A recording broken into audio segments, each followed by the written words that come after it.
Aakyat na po kami ng panibagong cave. Nakasulat, Boreal Cave. Boreal Cave daw, Boreal Cave. Pwede kang maglibing.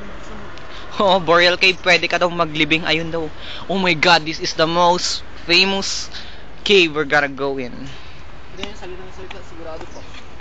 Gosh, ang dilim. May tae. My gosh, may May tae. Pagpasensyahan nyo saglit, may tao kasi. Ayan. Taas na po kami, gosh. Ang exciting ng effort So, namin dito. tutuloy na po ang Ayan. Tutuloy na po adventure. Adventures daw. Ayan.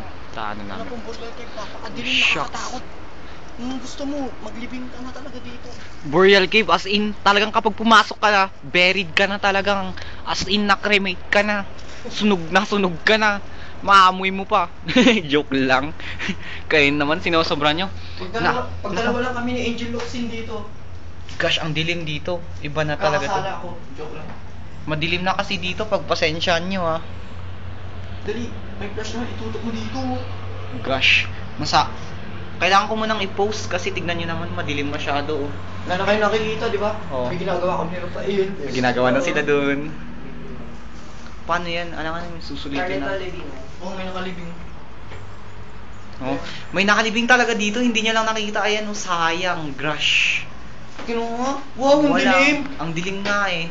Pero nakikita yung figure dyan, mukhang kabaong, di ba? Oo. Posible naman. Tinapakan pa Yan. yung pa ako. Gosh, ayun na oh. May ilaw dapat talaga dito kaso ayaw nilang iyon eh. Nagtitipid daw sila. Kaya Ayan. na-improvise si Ayan, saglit lang, mag-picture muna tayo. Sige, post ko muna. Sorry talaga para sa ano.